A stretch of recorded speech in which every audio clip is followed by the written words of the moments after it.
Hello friends, welcome to Mahi Samayal.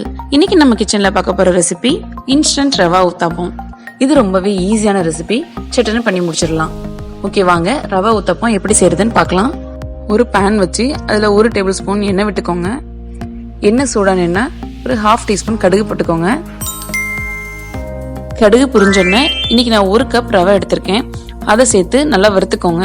என்னதான் நம்ம வறுத்த ரவை வாங்கியிருந்தாலும் இந்த மாதிரி நம்ம செய்யறதுக்கு முன்னாடி கொஞ்சம் வறுத்துக்கிட்டோம்னா இன்னும் கொஞ்சம் டேஸ்டா இருக்கும்.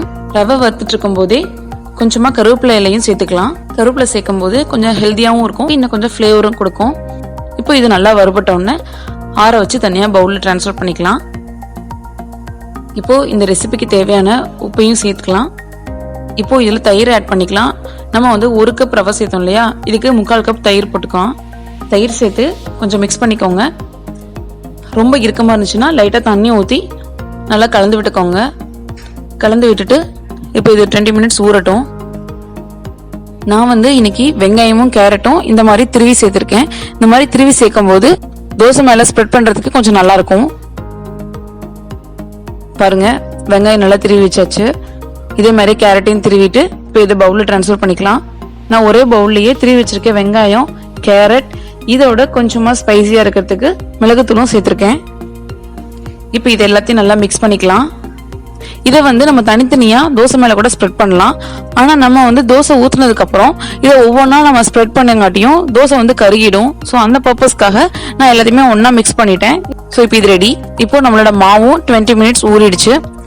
இதுல நான் கொஞ்சமா சமையல் சோடா சேர்த்திருக்கேன். இது வேண்டாம்னா நீங்க ஸ்கிப் பண்ணிடலாம். சமையல் சோடாவை கொஞ்சமா தண்ணி ஊத்தி கலந்து சேர்த்திருக்கேன். இப்ப நம்ம மாவுக்கு தேவையான தண்ணி ஊத்தி நல்லா கரைச்சிட்டு ஊத்த ஆரம்பிக்கலாம். என்கிட்ட ஊத்தாப்பத்துக்குன்னு பேன் இருக்கு, அதனால நான் இதை எடுத்துக்கிட்டேன். நீங்க நார்மல் தோசைக்கல்ல கூட ஊத்தலாம். இதுல எண்ணெய் தடவிட்டு நம்ம தோசையை ஊத்த ஆரம்பிக்கலாம். இந்த மாதிரி எல்லாமே தோசை ஊத்திட்டு நம்ம மிக்ஸ் பண்ணி வச்சிருக்கோம் இல்லையா, அந்த மிக்சர்ல இருந்து 1 ஸ்பூனோ இல்ல 2 ஸ்பூனோ தேவைக்கேத்தாப்புல எடுத்து அதுல ஸ்ப்ரெட் பண்ணிடலாம். பாருங்க, எல்லாமே ஸ்ப்ரெட் ஆயிடுச்சு. இப்போ இதை மூடி வச்சு வேக வச்சிடலாம். பாருங்க, இந்த பக்கம் நல்லா வெந்துடுச்சு. இப்போ திருப்பி போட்டு வேக வைக்கலாம்.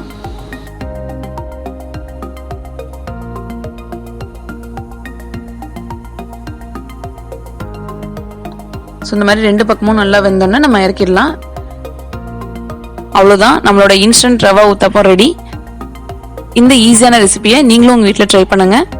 ட்ரை பண்ணிட்டு உங்களோட ஃபீட்பேக்கை கமெண்ட்ஸ்ல சொல்லுங்க. இந்த வீடியோ உங்களுக்கு பிடிச்சிருந்துச்சுன்னா லைக் பண்ணுங்க, உங்க ஃப்ரெண்ட்ஸ்க்கு ஷேர் பண்ணுங்க. மறக்காம மகி சமையலை சப்ஸ்கிரைப் பண்ணுங்க. பக்கத்துல இருக்க பெல் ஐக்கானையும் கிளிக் பண்ணிக்கோங்க. தேங்க்யூ.